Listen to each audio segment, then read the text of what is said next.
IndusInd bank में हुई गड़बड़ियों की जांच के मामले में अब एक नया मोड़ आ गया है। सेबी ने एक रिपोर्ट जारी की है और उस रिपोर्ट के बाद उन्होंने एक ऑर्डर भी पास किया है। उस ऑर्डर में उन्होंने कहा है कि इंडसइंड बैंक के पूर्व MD and CEO Sumant कठपलिया,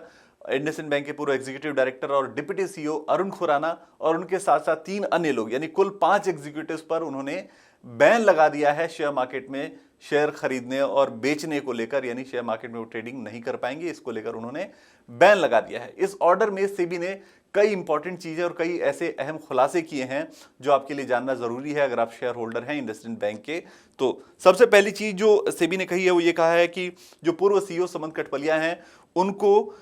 derivative accounting में गैप के बारे में 2023 से ही पता था, यानी 2023 में ही उनको यह पता चल गया था कि इंडसइंड बैंक के डेरिवेटिव अकाउंटिंग में कुछ गड़बड़ियां हैं, कुछ गैप है, जिसकी वजह से बैंक के फाइनेंशियल बुक्स पर कुछ इंपैक्ट पड़ सकता है, बैंक को कुछ नुकसान हो सकता है, घाटा हो सकता है। ये जानकारी उनके पास 2023 में ही थी। उसके बाद जो दूसरी चीज बताई है सेबी ने वो ये कहा है कि सुमंत कठपलिया और अरुण खुराना, जो डिप्टी सीईओ थे अरुण खुराना और सुमंत कठपलिया जो एमडी एंड सीईओ थे इंडसइंड बैंक के, उन दोनों ने अपने शेयर्स जो है वो दिसंबर 2023 में बेच दिए थे इंडसइंड बैंक के अंदर। जो इंडसइंड बैंक के शेयर्स उनके पास थे वो दिसंबर 2023 में ही उन्होंने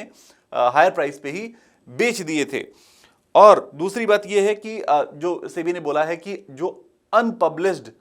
प्राइस सेंसिटिव इंफॉर्मेशन थी जिससे शेयरों में गिरावट आ सकती थी, शेयरों पर असर पड़ सकता था, वैसी जानकारियां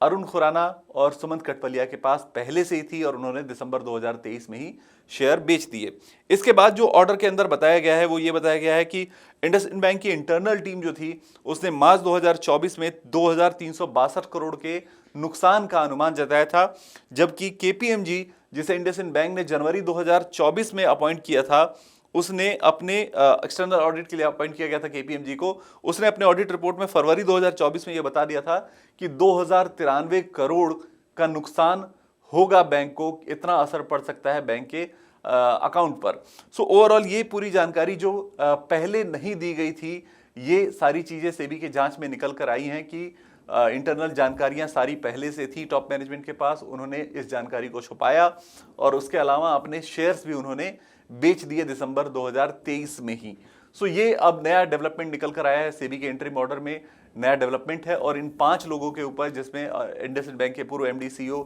इंडसइंड बैंक के पूर्व डिप्टी सीईओ अरुण खुराना और उसके अलावा 3 और लोग हैं जिनके ऊपर बैन लगाया गया है। इस पूरी खबर पर आप क्या सोचते हैं हमें कमेंट बॉक्स में जरूर बताएं और ऐसे ही ताज़ा खबरों के लिए, अपडेट्स के लिए एनडीटीवी प्रॉफिट हिंदी को सब्सक्राइब जरूर करें।